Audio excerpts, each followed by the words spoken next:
Baik Pak, untuk penjelasan selanjutnya akan dilakukan oleh teman saya itu Kevin. Ini akan masuk kepada video kedua, yaitu demo game dan proyek penjelasannya. Kevin, saya persilahkan untuk perkenalkan diri dan memulai presentasinya. Oke, saya Kevin Luther Kiyosaki Gultom dengan NIM 231111131 akan menjelaskan demo dari game kami yang bernama Hunt Force The Invaded Realm. Oke, pertama-tama kita akan melakukan gameplay terlebih dahulu ya.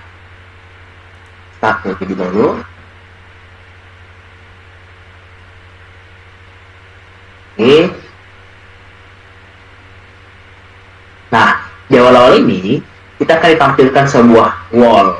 Ya, ini untuk kebutuhan nanti akan saya jelaskan kenapa seperti ini di awal-awal. Nah, di awal-awal ini, jadi gameplay kami itu seperti farming. Jadi kami menyediakan satu hunter gitu, di mana dia akan melakukan farming. Ya nanti untuk kedepannya bukan cuma satu doang, ada 20 hunter yang melakukan farming gitu. Nah, kita lihat di sana, udah ada jalan, jadi kita boleh ke sana, kita ikutin dia.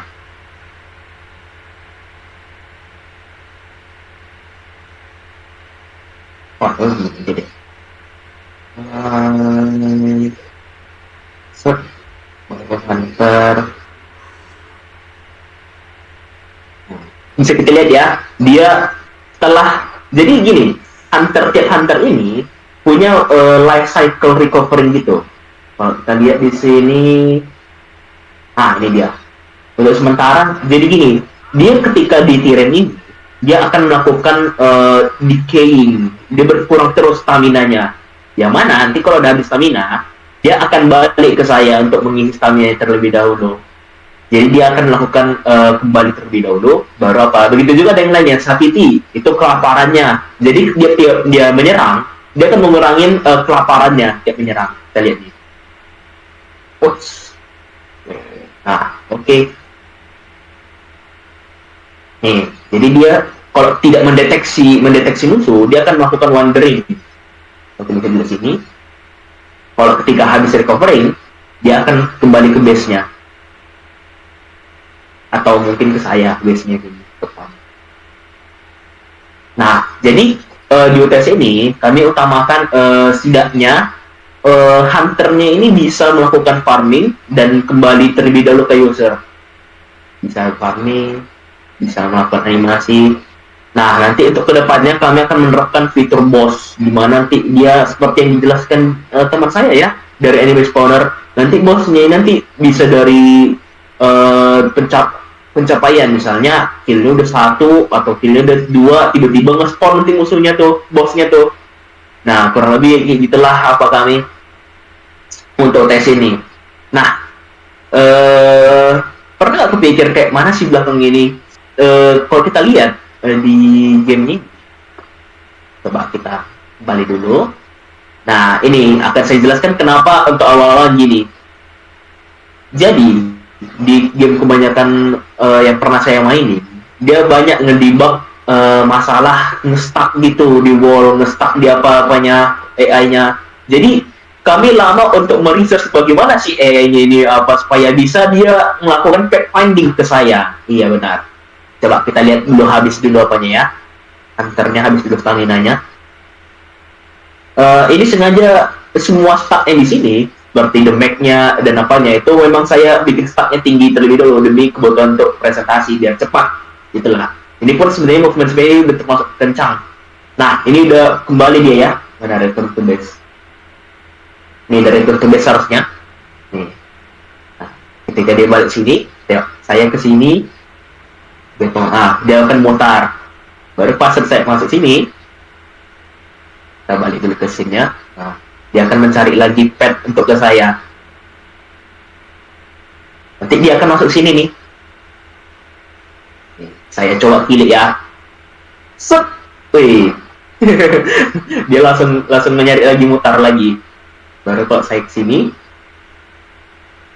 kita lihat. Agak ngeframe ya. Dia akan mencari pet finding lagi ke saya. Nah, gimana kalau kita tutup semua? Memang ini saya baru nyoba tadi ya. Pada saat tutup semua, dia akan seperti ini.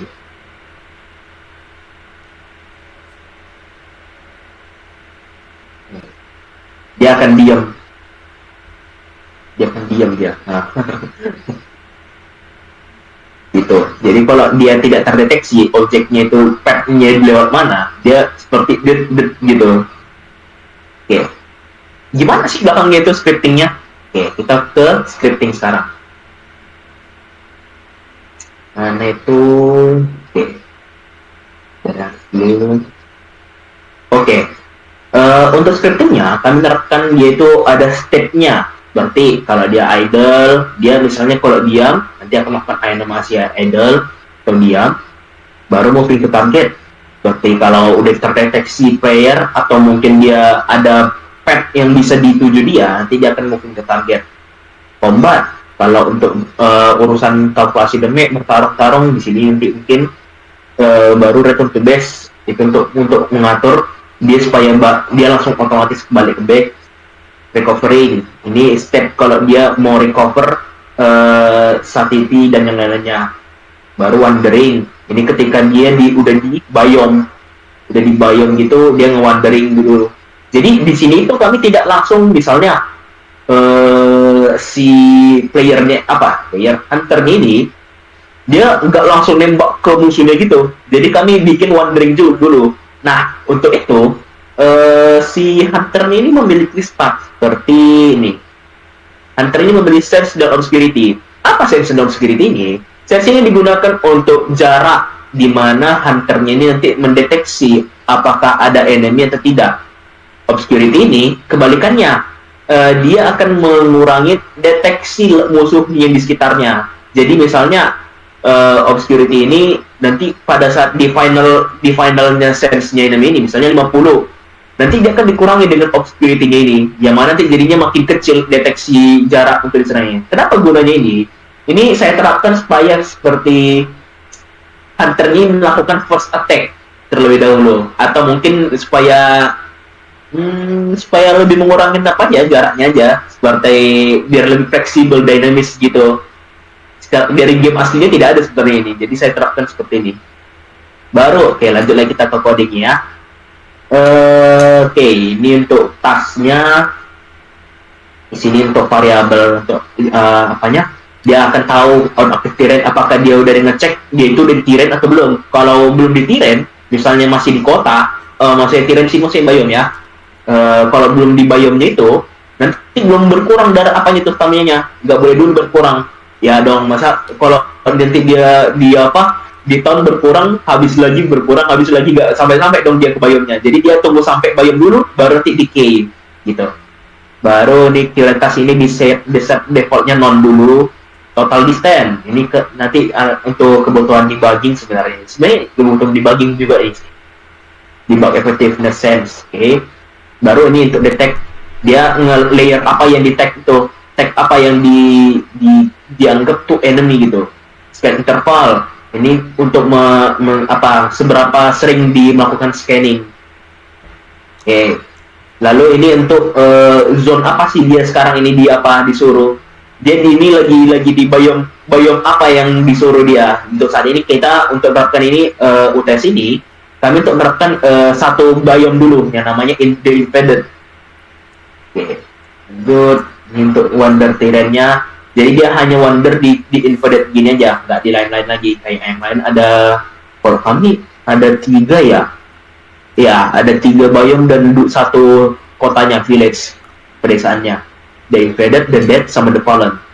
Lanjut recovery arrival range, ini jarak dia jarak antara hunter dan baru di parameter untuk animasi. Baru range, ini animator sama nugget-nya dan wonder terrain. Ini untuk kebutuhan parameternya. Langsung ke sini. Inisialisasi. Nah, beberapa masalah yang kami temukan gitu ya. Jadi ketika movement speed-nya tinggi, si hunternya ini dia kayak licin, jadi dia kayak mutar-mutar gitu di daerah enemy-nya, nggak sampai enemy-nya. Nah, disitulah saya ngedebug supaya menerapkan auto braking. Jadi ketika dia udah ketemu enemy-nya, dia langsung memperpelan akselerasinya, langsung dia nge-auto brake gitu. Jadi nggak licin dia kayak memutari-mutari enemy-nya gitu. Baru ini untuk kalau step wandering, baru cek lagi bawah. Ini untuk kebutuhan update, it life cycling. Ini kalau mau decay-nya. Baru lagi di pengecekan apakah dia itu udah di tirannya atau belum. Jadi aktif tirannya. Kalau belum, jangan dulu decay. Wait, mana itu ya? Oh, mungkin nanti digunakan dia lainnya. It life cycle nih kalau mau transfer laku di sana. Konsum stamina nih, mengalami konsum stamina. Ada nggak di sini apa? Kita cari cycle dipakai di, dia update dia dipakai. Jadi kalau di pengecekan dulu dia. Oke, lanjut. Oh, ini recovery condition. Jadi misalnya current stat ini masih udah di bawah dengan batas ambang batasnya, dia yang dianggap lapar. Kemudian dia tired kalau capek. Kalau stamina sekarang ini di bawah ambang batasnya stamina yang ditetapkan, nanti dia akan kecapekan, nanti langsung balik recovery. Nih kalau dia moodnya set, kalau moodnya di bawah dengan yang di bawah dengan ambang batas, nanti dia capek, moodnya rendah, kayak sedih gitu. Nah kalau di antara tiga ini ada salah satunya nanti balik. Sebenarnya untuk implementasi dari game aslinya ya, toolset ini tidak perlu balik, tapi dengan penaltinya dia makin dalam kena damage, makin tinggi kena damage-nya. Akibatnya kayak rentan lah jadinya dia kalau kena serangan gitu. Scan and QA task ini ketika dia mau melakukan setelah udah menyelesaikan satu tugas, nah dia akan melakukan apa lagi gitu loh, kayak apa lagi selanjutnya loh. Oke, lanjut. Ini setelah dia membunuh, dia ngereset dulu tasnya, baru nanti cari lagi apa priority yang untuk selanjutnya mau dilakuin. Oke, score enemy, baru ada proses task. Ini untuk kebutuhan task juga. Nah, ini execute task. Kalau inilah untuk prioritasnya dia mau, kalau dia mau kalau dia mau moving ke target, panggil dia stepnya moving target tadi. Baru step combat, baru step return to base. Inilah fungsinya. Kalau mau target itu, ini kalau recovering, kalau tadi udah salah satunya nanti udah restore. Ini kalau udah recovery nanti dia restore lagi. Seharusnya balik dia kalau dari game aslinya, dari game referensi kami. Ini dia bukan balik full sebenarnya. Dia baliknya cuma kayak dia building levelnya juga. Dia misalnya building levelnya 1, dia baliknya cuma 1/4 gitu. Kalau udah building levelnya 5, nanti baliknya penuh gitu. Istilahnya lah. Baru step wandering. Step gitu aja. Ini kebutuhan untuk combat, untuk menyerang, sama untuk damage. Dia memberikan damage berapa gitu. Effective attack, ini untuk kebutuhan animasi kayaknya ya, gitu. Konsum stability. Jadi dia kalau udah menyerang, dia akan konsum stability, langsung berkurang kelaparannya. Oke. Ini on kill, ketika dia membunuh nanti nambah gold. Nah gold ini di UTS ini kan katanya dari antar, tapi aslinya nanti goldnya ini berapa dapat goldnya, gold per kill ini nanti ditetapkan per enemy-nya, per berapa gitu. Nah, accomplishment ini, inilah dari masuk sinilah kita ke step finding-nya. Accomplishment inilah digunakan untuk jalur mana yang lebih pendek gitu untuk sampai ke tempat tujuannya. Jadi nanti dipangkas gitu istilahnya. Nah, follow smooth ini nilai yang membuat garisnya itu apakah bisa dilalui atau enggak. Lanjut, ini kalau misalnya kejebak di slope. Jadi ada juga beberapa kami kemarin masalah AI-nya terjebak di slope-nya. Jadi kalau kita lihat pada saat nge-bake tirai-nya ini, kita nyalakan dulu nafasnya. Nah, ini kan ada yang kosong-kosong nih. Inilah yang disebut dengan slot. Dia bukan nggak baca sih, lebih ke tepatnya dia nggak boleh lah dilalui karena tinggi potensinya untuk terjebak di atasnya ini. Itu udah jelaskan juga sama teman saya sepertinya di bagian penjelasan enemy spawner sama Tiren. Karena inilah kemarin pas kami cek, oh dia kejebak sini nih, berarti nggak boleh lagi di sini, dia apa nggak boleh lagi di sini. Nanti dia tetap bisa, cuma ada dia pengecekannya kalau udah tinggi kali slopnya itu nggak boleh kelewat situ dia. Oke lanjut. Nah inilah untuk fungsi untuk supaya menghindari kejebak di sananya agar bisa dia pergi. Oke. Nah inilah yang bikin dia bisa ngedeteksi, oh ini dinding nih, dia kayak memancarkan raycast gitu. Ada raycast itu kayak debug, kebutuhan debug gitu, visualisasi debug. Yang mana nanti dia memancarkan kayak 3 gitu. Nanti 3 ini nanti dicek apa 3 arahnya ini nanti dicek apakah ada dinding. Kalau ada dinding ya nanti dia kayak tahu, nanti dia kayak oh ini nabrak nih, nggak bisa nih kalau sini nanti nabrak nih, gitulah istilahnya. Baru lanjut ini kalau ngecek, kalau yang ini tadi untuk wall, yang ini untuk kalau slope. Kalau dia ngecek udah tinggi apanya, fisiknya tinggi, pas ditabrak yang tinggi, mungkin untuk dikurangin lah prioritasnya ke situ. Jadi kalau dia udah curam, bloknya curam, ini, nah ini digunakan untuk mendeteksi posisi saat ini, posisi saat ini tujuannya. Misal kayak saya tadi kan pindah-pindah tuh, jadi dia nggak jadi posisi terakhir saya itu terrefresh dia sama dia dan sayanya. Jadi dia bisa ngejar saya di mana, misalnya saya di kiri ke kiri, dia kasih ke kanan. Jadi dia nggak berhenti dia misalnya kalau tanpa ini nanti dia jadinya dia posisi terakhir saya, ya udah dia ke situ aja terakhir, pas saya udah pindah tetap situ dia kurang lebih. Baru apply separation ini supaya kalau dia jangan nempel-nempel, jangan nembus ke dalam apanya satu sama lain gitu. Lanjut ini smart destination supaya dia lebih tujuannya lebih bagus, pemilihan tujuan apanya AI-nya. Lanjut lagi pick wonder point ini untuk kebutuhan AI nya, jadi dia tahu untuk wandering point-nya ke mana yang bagus, supaya juga kayak biar dia tahu kayak yang ini tirai di luar tirai nggak boleh di sini. Dia set stage kebutuhan tadi itu, kalau dia lagi set idle, set pet. Baru ya ini juga untuk yang apa tadi ya, kalau licin stop dulu dia, perlahan speednya kalau udah mau sampai tujuan. Interaksi animator ini untuk kebutuhan animator. Set trigger, nah ini kebutuhan untuk animator memang kebanyakan sih. Ini udah sampai animator. Kalau masih paling start alive, kalau di pengecekan kalau musuhnya udah masih hidup nggak sih. Kalau masih hidup udah nanti dikejar nanti. Oke, nah inilah di box saya itu. Jadi kalau kita lihat ini kita kan kayak gini tuh sekarang aja.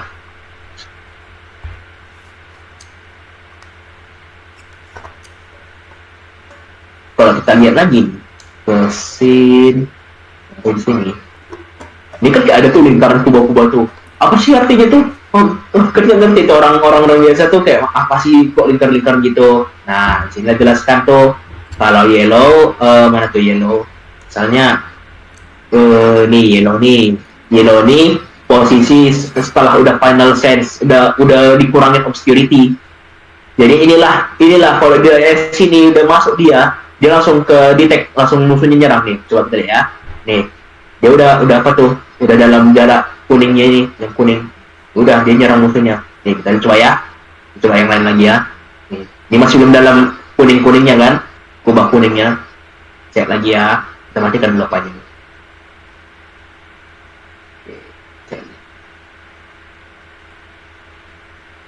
Nah ini kita ngedetect dia, langsung bikin spot pad. Nah ini spot pad ini mana itu dia tuh, mana Ethereum. Nah ini dia, ini ketika dia udah deteksi, dia akan melakukan smooth pad, di mana itulah jalur yang paling yang akan dituju dia. Udah dilakukan smooth pad itulah. Oke, baru untuk lihat di sini dia. Nampak kan kayak ada 3 gitu di depannya. Salah kita. 3 mengarah kanan kiri depannya. Inilah untuk pengecekan apakah dia itu ada dinding atau enggak, atau ada slot atau apa. Makanya dia, kalau kita lihat di sini, pemilihan dia untuk melakukan apa itu agak efisien. Coba kita lihat ya. Kita bikinlah agak sini. Dia kayak ada mutar-mutarnya dikit ya untuk apa, supaya jangan hindarin slotnya itu juga. Inilah pad yang mau dituju, smart padnya itu.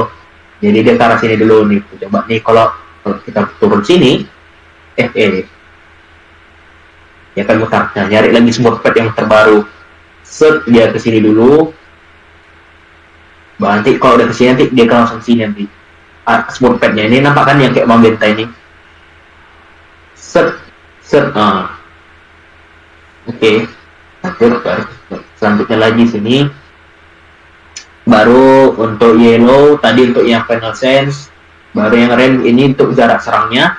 Jarak serang dia antara dia dan musuhnya. Lanjut untuk selanjutnya ini buat radius. Oh ya, ini telah nge-kill musuh. Nanti dia akan lanjut membuat deteksi baru lagi, radius baru lagi. Baru lanjut lagi. Orange ini, ini orange ini kayak ini. Tuh. Ini jarak apanya, jarak dia ke antara dia dan apanya, hunternya. Baru lanjut lagi radius ini kalau dia mau ke tempat saya nanti ada code nih, seperti ada hijau-hijau. Inilah jarak dia itu kalau dia mau recovery. Lanjut lagi bagi ini tadi di smooth pad yang kalau udah di smooth nanti disposnya akan muncul. Nah lalu ini indikator ini bagian ininya, bagian kepala ini kita aktifkan. Ini kan di kepalanya kan kayak putih-putih ya kan. Nanti kalau di biome yang dituju nanti dia warna apa nanti dia? Warna apa? Warna hijau. Kita ini hijau di kepalanya ya. Nah, hijau. Ini kok nyala lagi ya? Nah, warna hijau. Set. Nah, warna hijau di kepalanya ya. Oke, untuk kebutuhan AI itu aja ya. Oke, lanjut mungkin selanjutnya ini logika penerapan stat saya kurasa ya. Jadi saya ini membagi dua tiap base-nya ini. Jadi misalnya bear, nanti ada enemy amplification stat sama enemy base stat. Yang mana amplification stat ini dia lebih ke dynamicnya. Misal saya mau menciptakan bear, sebenarnya sama-sama bear, tapi saya mau bear satu ini beda sendiri statnya. Itulah gunanya amplification stat ini. Jadi amplification stat ini stat pengkalian dari base statnya ini. Jadi nanti di sini misalnya Hellbear, dia itu base statnya sama dengan bear, tapi dia amplification-nya beda. Misalnya dia udah 1000% kali strength-nya kali 1000% mungkin ya. Itu masih di bawah nanti sih apanya. Itu karena untuk penerapan level ini masih belum kami terapkan untuk progress base-nya. Tapi untuk base-nya itu saya sudah terapkan memang beberapa. Seperti nih, kalau misalnya dia animal, base strength-nya segini. Dia tinggi di apanya itu animal tuh, agility-nya seharusnya tuh. Kenapa? Karena ya hewan berkaki kan pasti cepat dia sih logikanya. Ya ini memang agak ada campur-campur realistis walaupun sebenarnya nggak realistis sebenarnya. Baru primer itu besar vitality karena dia kan kayak kita banyak kan darahnya kan, banyak. Baru strength-nya tinggi juga. Lalu di mod dia tinggi intelek ini kayak magic-nya lah lebih tinggi. Undead lebih ke balance sih, dia lebih balance. Oke. Itu untuk base stat-nya. Inilah nanti dikali-kali lipat dengan amplification stat-nya itu. Amplification itu stat itu bisa nanti berupa nanti dari level apanya. Seperti yang tadi bilang tier apa enemy spawner tadi, ada tier rarity, baru ada mana tadi ini spawner. Seperti yang bilang kawan saya karena udah dijelaskan jadi kayak apa kali lah ya, saya jelaskan kali. Rarity.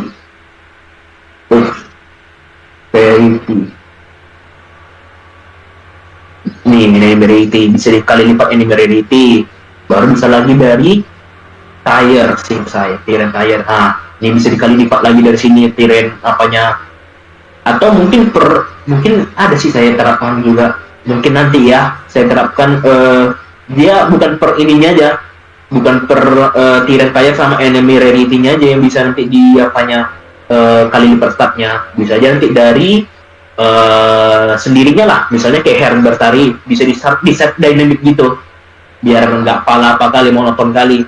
Baru lanjutnya oke, nanti baru itu aja. Oke, merasa apa enemy ya udah siap, enemy face player ini nanti dia ayo nggak ada ya, udah gabung ke apanya. Oh nanti aja lah. Lanjut enemy health inilah yang menandakan apakah dia itu bisa diserang atau apa.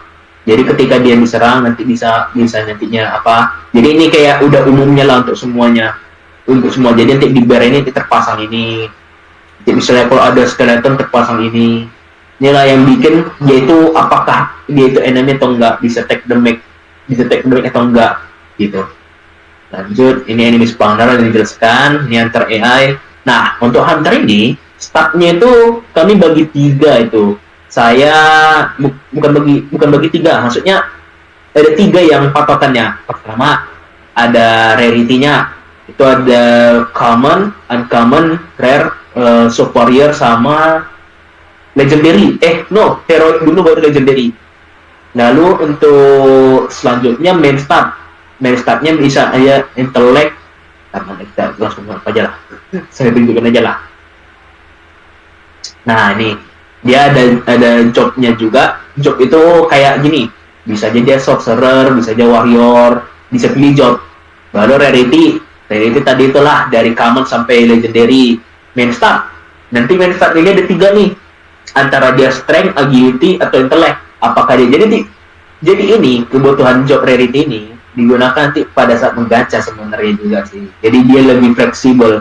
Jadi gini bisa aja ada warrior statnya itu rupanya intellect, tapi dia dapat legendary.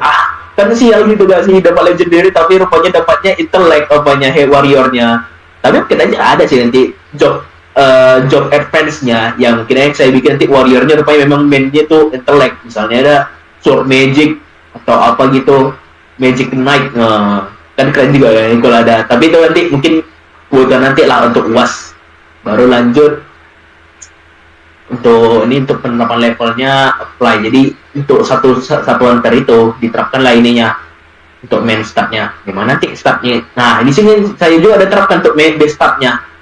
Ini untuk base stat untuk archer, baru untuk base stat untuk warrior. Ini saya set 100 dulu. Inilah saat ini hunter kita itu apa, archer jobnya. Kalau kita lihat sini, archer. Jadi kita pakai yang ini. Nah, kenapa 100 dan yang lain 1000 gope? Ini kebutuhan cuma dibagi doang sih. Nanti saya ganti lagi. Ini sebenarnya at least 1000 nih. Lanjut. Nih. Jadi kalau archer itu paling mentalnya lemah, stres. Kalau warrior itu paling tahan jalan, bagus stamina-nya. Kalau paladin tuh bagus mood-nya. Sorcerer itu bagus attack speed-nya. Bukan. Obscurity-nya. Karena kan kalau kita lihat di film-film gitu kan, sorcerer itu kan bisa anti deteksi kan. Jadi dia kuat obscurity-nya. Paling susah lah. Baru lanjut apply level scaling untuk level ratingnya ini tadi normal, rare. Normal, bukan uncommon uncommon common. Normal, rare, superior, heroic. Dan juga ada nanti amplification nanti bisa diapain. Base statnya ini masih base stat semua nih. Nggak ada amplification ini. Ini base stat ini nanti yang dikali-kali lipat sama amplification stat ini. Amplification stat ini nanti bisa ada banyak, nanti ada equipment, bisa dari equipment, bisa jadi dari rarity-nya bisa nanti. Baru ini pun ada main stat-nya. Kalau ada main stat-nya ini nanti ada, dia kalau main stat gitu ada nanti kelebihannya masing-masing juga. Misalnya kalau main stat-nya ada smart, saya bikin di pakai. Udah panjang banget tuh kayaknya. Kayaknya banyak nih keluar ini. Shit. Mana tuh dia? Data itu guys. no. Mana dia ya? Pecah bentar ya. Laporan TS ya. Laporan TS. Ini sinilah semua saya penerapan apanya lah. Bestat-bestatnya. Mana dia ya?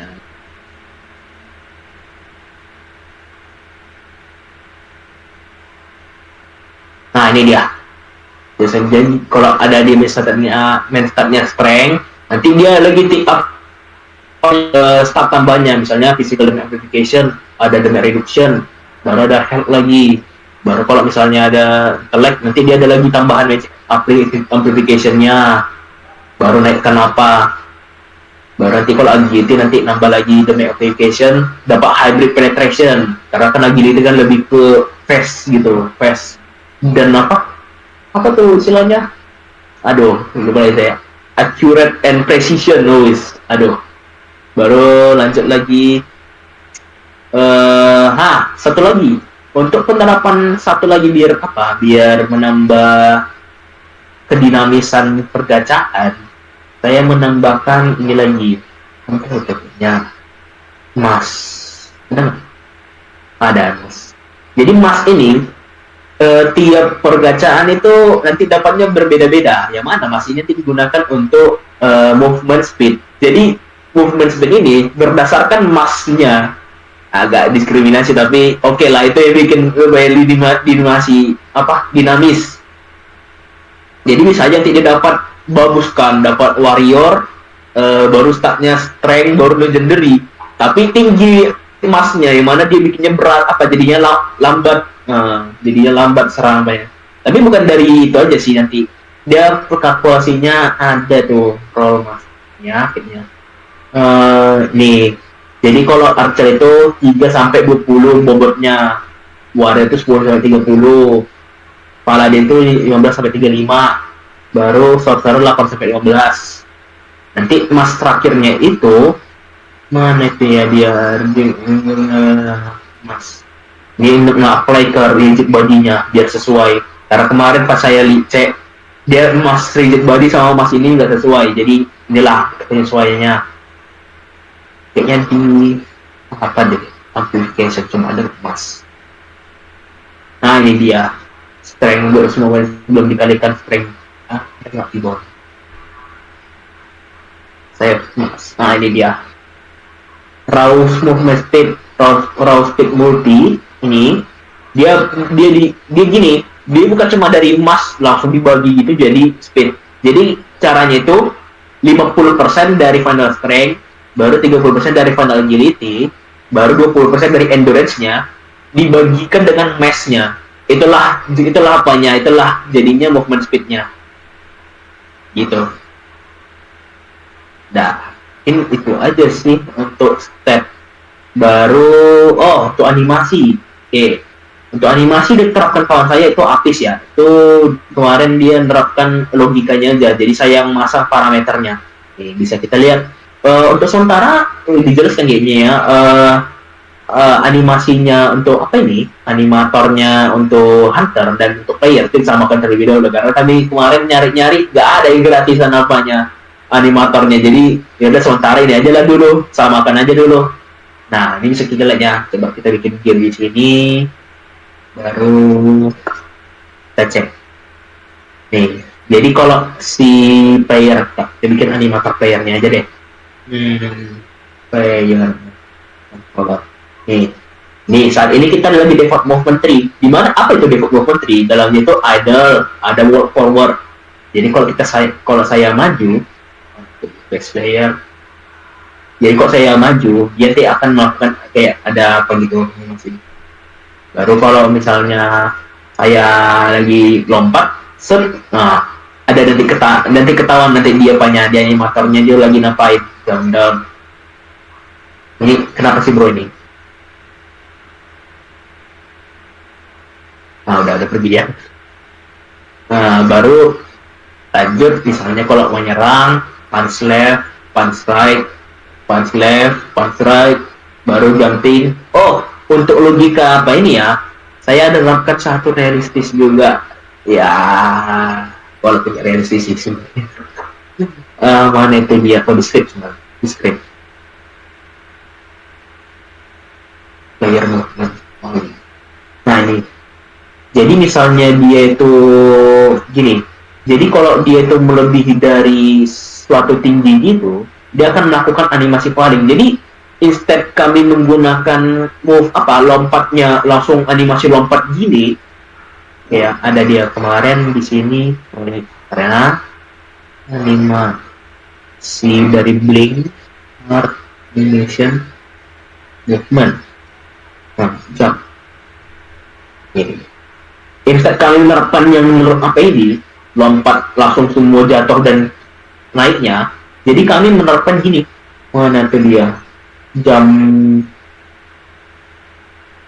mana tuh?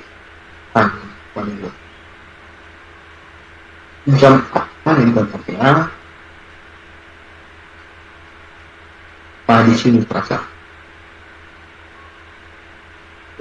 Time. Mana kemarinnya? Intinya dia nanti setelah saya jam, oh ini sorry dibilang sini. Jadi kami bisa jump up dan jump down-nya kami bisa. Jadi misalnya kalau range-nya rendah, misalnya di sini saya lompat di sini kalau kami lari, dia jamnya makin tinggi. Nah, tapi kalau sedangkan kita jalan biasa aja, pendek.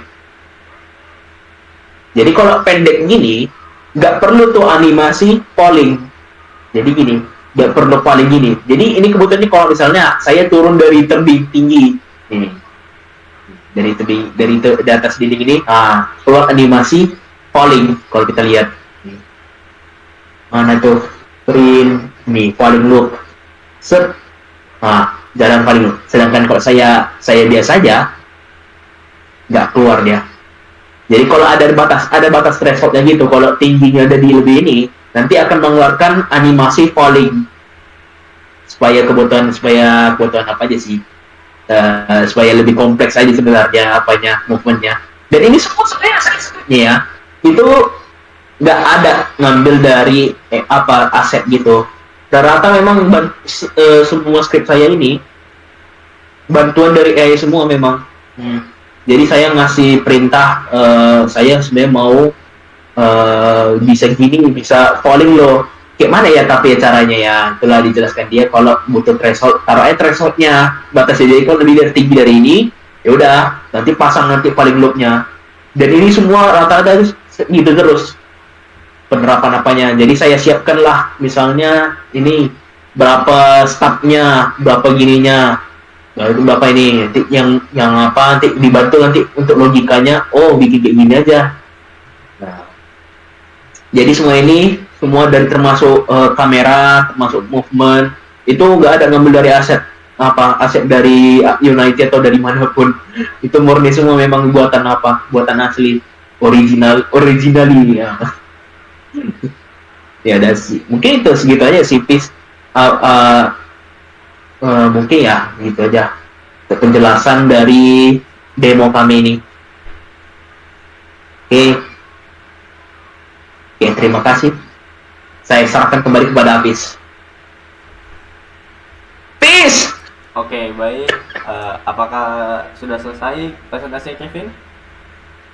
Sudah. Thank you, Peace. Oke, baik Pak. Sepertinya sekian saja presentasi untuk bagian kedua ini yang telah dibawakan oleh Kevin. Kurang lebih seperti saja dari kami. Mohon maaf apabila ada kesalahan dan kekurangan dalam penyampaian. Kami tutup presentasi ini. Terima kasih Pak.